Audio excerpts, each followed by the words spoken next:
Hi,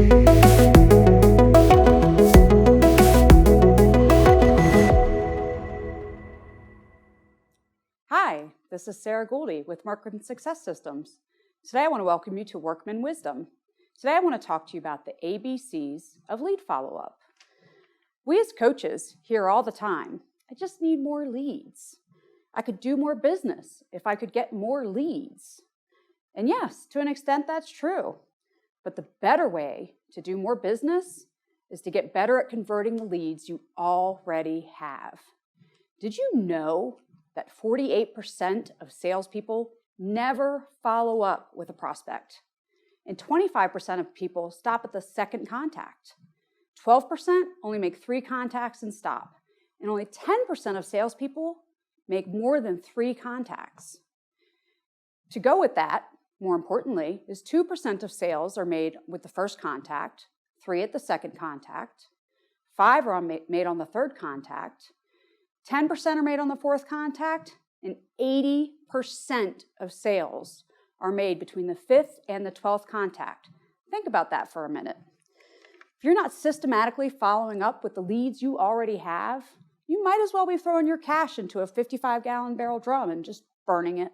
It's a better way to spend your money. So how do you convert more leads?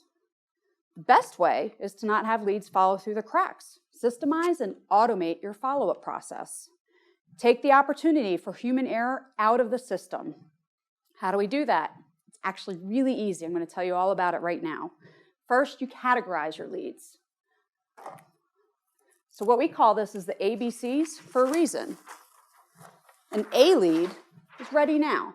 It's someone you have an appointment with. If you don't have an appointment with them, they're not an A lead.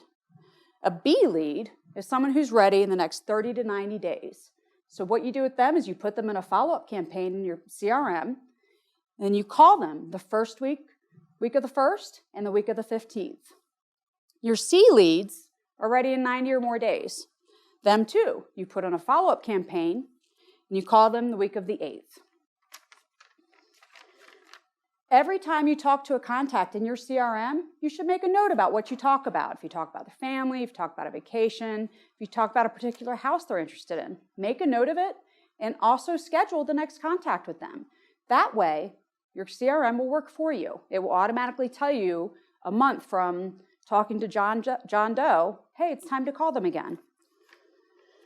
Another great place to get more leads and convert more leads is your sphere of influence. Everyone in your database should be on a follow-up campaign. You should call through your database at least 4 times a year. It's really not hard to do.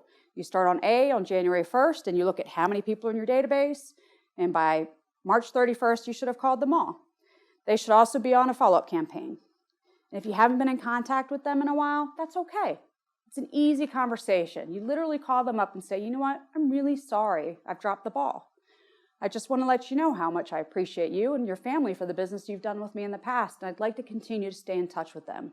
And then you use one of my favorite scripts, and this one you're going to use a lot, so make sure you memorize it and master it. It's the forward dialogue. So you first talk to them about their family. Hey, how's your family? Did Johnny graduate high school yet? Heard he was doing amazing at football. The O is occupation. You want to talk to them about what's going on with work. Are you still driving for FedEx, or do you still have a construction company, or whatever their job is? You should know what it is, and you should be interested in it and able to talk to them about it. The next one is recreation. You might ask them how their last sailing trip was that you saw them post about on Facebook.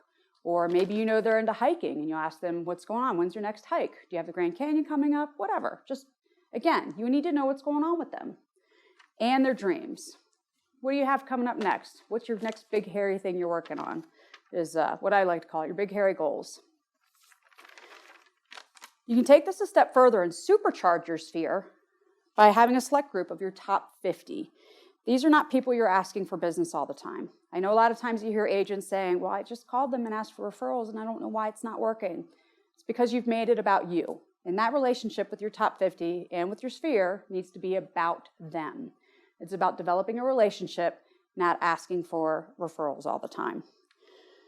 So you have meaningful contact with them, meaningful interactions with them, at least 12 times a year. Every time you do a client event, you invite them. Great client event ideas are movie night, pie night, I have no clients who do movies in the park. So lots of fun things you can do. Just make sure those 50 people are always invited, even if you have more people come. And if you do a pie day, you invite them. They get a pie. So things like that, you always want your top 50 to be involved with. Remember, it's all about the relationship, not about the deal. With these simple, systematic things I've just talked to you about, you will convert more leads and you'll generate more business.